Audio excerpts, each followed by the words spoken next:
no vídeo, inclusive, mostra uma pessoa trabalhando, uma pessoa que é uma pessoa com deficiência, ele é paraplégico, ou seja, não tem mobilidade da cintura para baixo, mas está trabalhando de pedreiro.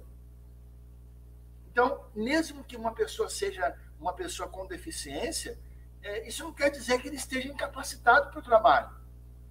Ok? Isso é uma coisa muito importante para vocês entenderem. E o contrário também é verdadeiro.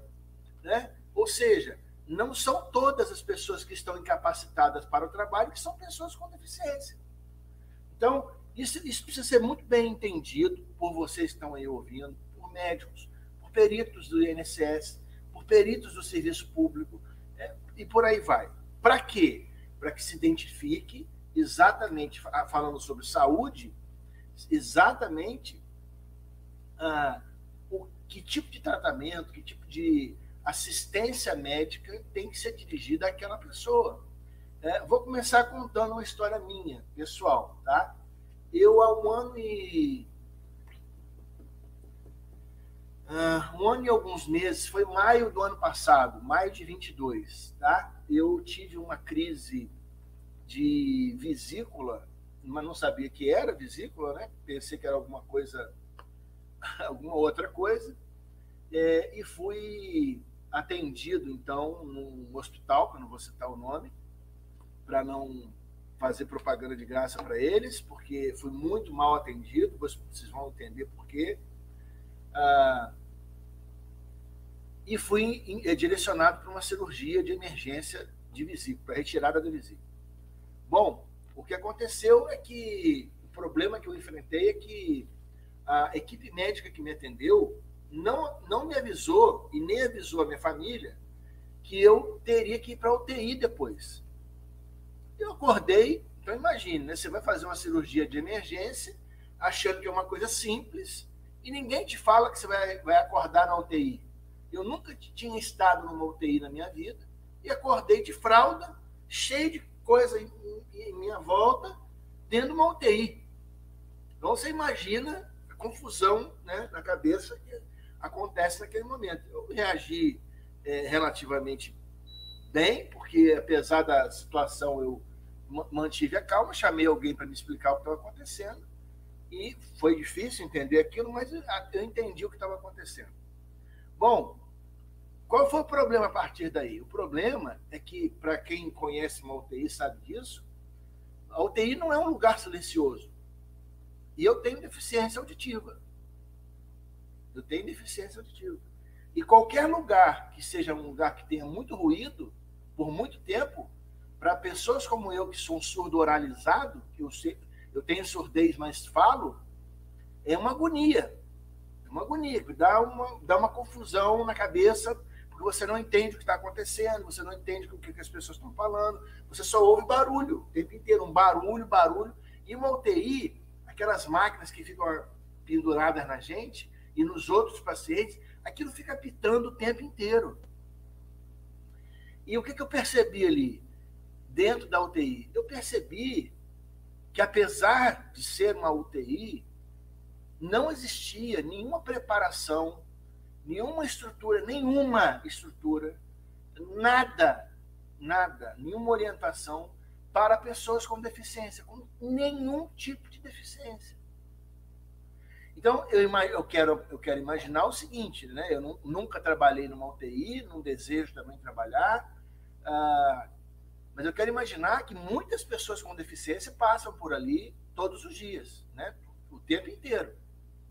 Como é que você me explica que uma UTI, que é uma unidade de terapia intensiva, não tenha uma estrutura para admitir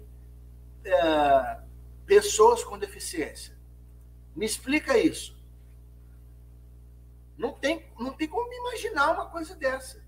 A coisa ficou tão séria, que eu tive que... A minha sorte é que, num dos dias lá, o médico plantonista da UTI era um amigo de infância. Eu falei, meu amigo, me tira daqui, pelo amor de Deus. Ele, por quê? Eu falei, por isso. Aí relatei um monte de situação que eu estava vendo ali dentro, que estava acontecendo comigo, e ele me tirou no dia seguinte de manhã. ele me tirou de dentro da UTI porque a coisa estava ficando insustentável para mim, né? Bom, então, essa história é para mostrar para vocês duas coisas. Bom, primeiro, temos problemas sérios, tanto na rede pública quanto na rede privada de saúde, hoje no Brasil, no que diz respeito ao atendimento e aos cuidados médicos com a pessoa com deficiência. Segundo, não obstante isso, nós temos direitos. As pessoas com deficiência têm direito estabelecido em lei em relação à saúde e cuidados médicos. É o que eu vou mostrar para vocês aqui hoje, ok? Então, vamos lá. Antes de eu mostrar a questão em relação ao direito à saúde, vamos falar de novo aqui, uma coisa que também é muito importante, que é a definição do que é uma pessoa com deficiência, né?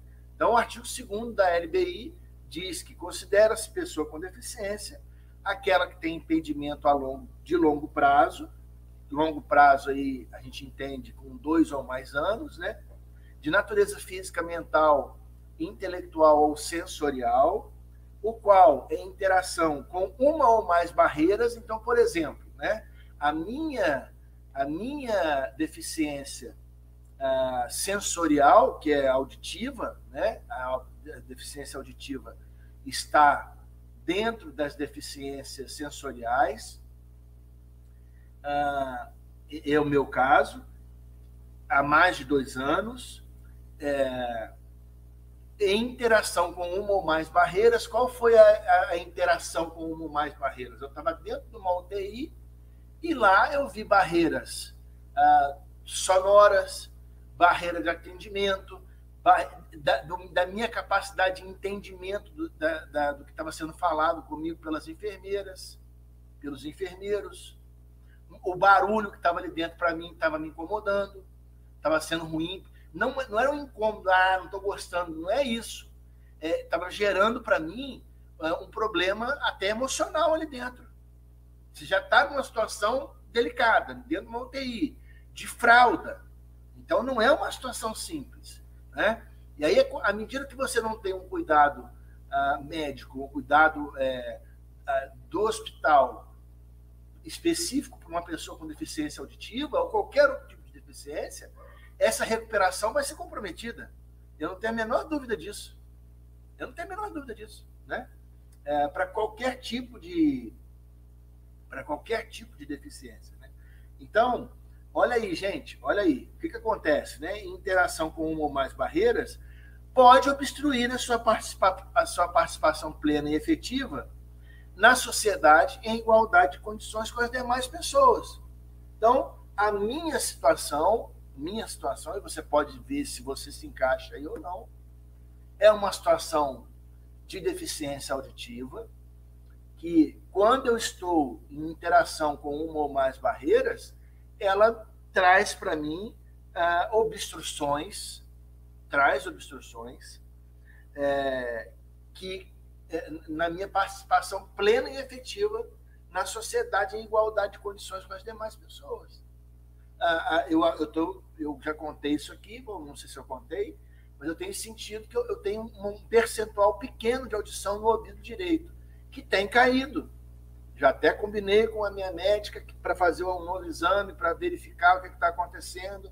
Eu vou começar a usar um aparelhinho para poder melhorar a captação de som, porque cada dia pior essa questão da audição para mim. E aí, isso, se eu vou para a rua, vou dar um exemplo concreto. Hoje eu participei de uma reunião no escritório de um cliente, e ele tem uma mania de falar assim, ó, com a mão na frente do rosto.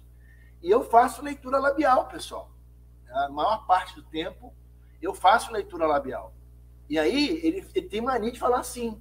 E aí eu tive que falar com ele. Eu falei assim, olha, meu amigo, eu vou te falar uma coisa que você não sabe, mas eu tenho deficiência auditiva. Se você não tirar a mão da frente da boca, eu não vou entender nada que você está falando. Ele ficou espantado, ele não sabia que eu tinha deficiência, né? E, enfim, eu acabei explicando para ele como é que funcionava. Então, 90% do tempo eu faço leitura labial para me ajudar no entendimento do que está sendo falado ali naquele momento. Não é? Então, isso caracteriza uma deficiência. Né? Artigo 2º da Lei Brasileira de Inclusão. André, o que entra nisso aí? O que você achar, que você entender que enquadra. Né? Todas as questões que estejam ligadas a problemas de natureza física, mental, intelectual ou sensorial, com mais de 2 anos, ok? Que em interação com uma ou mais barreiras, na hora que você tem a sua relação com a sociedade, você não fica na mesma condição